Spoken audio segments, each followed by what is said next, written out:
এর দেখা মিলেছে বাঘের। গ্রামবাসীদের তেমনই দাবি। বনকর্মীরা সতর্ক থাকতে বলেই খালাস।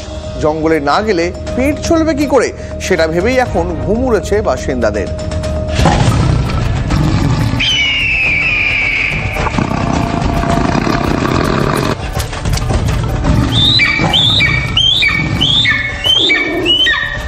গত বছরের শেষে জিনাত ধরা পড়তে হাফ ছেড়ে বেঁচেছিলেন বাঁকুড়ার জঙ্গলমহলের বাসিন্দারা। এক মাসও কাটেনি, এবার জিনাতের প্রেমিকের ভয়ে কাটা গ্রামবাসীরা। রানীবাঁধের বাঘডুবি সুতান 12 মাইলের জঙ্গলে বাঘের পায়ের ছাপ দেখা গিয়েছিল আগে। এবার নাকি মহাদেব সিনান গ্রামের অদূরে জমির কাজ করতে গিয়ে বাঘের দেখা পেয়েছেন এক মহিলা।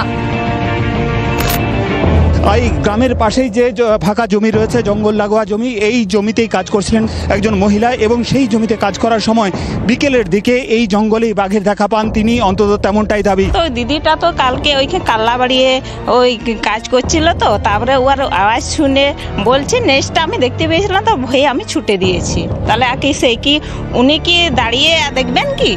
সে তো ওনারও তো ভয় আছে। বাঘ দেখার এই বর্ণনা শুনে আতঙ্কে কাঁপছে গোটা মহাদেব সিনান গ্রাম। দিনে দুপুরে দুয়ার এঁটে বসে থাকতে হচ্ছে বাসিন্দাদের।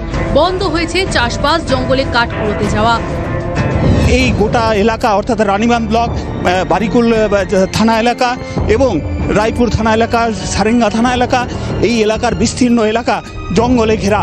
এই জঙ্গল ঘেরা এলাকার মানুষের কাজকর্ম একদিকে ক্ষতিগ্রস্ত হচ্ছে, সাধারণ মানুষের যে জীবনযাত্রা, সাধারণ জীবনযাত্রা, সেই জীবনযাত্রা ক্ষতিগ্রস্ত হচ্ছে। আগের ভয়ে আমরা ঘর থেকে বেরোতে পারছি না।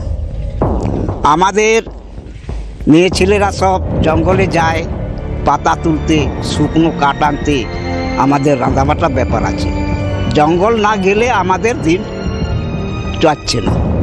কিন্তু আমাদের কাজকর্ম সেই আতঙ্কে আমাদের বন্ধ হয়ে গেছে।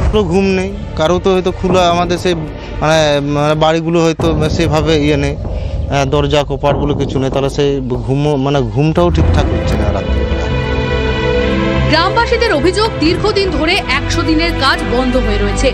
রুটি রুজির জন্য তাই জঙ্গলের ওপরই নির্ভর করতে হয়। কেউ কেউ তাই প্রাণ হাতে নিয়েই জঙ্গলে ঢুকছেন। কাজ তো আমাদের নেই, বলছে তো 100 দিনের কাজ, সেটা তো কই হয়নি আমাদের। তাহলে আমাদের এখন যে চারা হয়েছে সেটা তো আমাদের ধান লাগানো তো করতেই হবে। আমরা তো চাষ বাড়িতে আমাদের কি, সে ধান না চাষ করলে আমরা তো খেতে তো আর পারবো না। তো কাজকর্ম ক্ষতি করে কি করব এখন?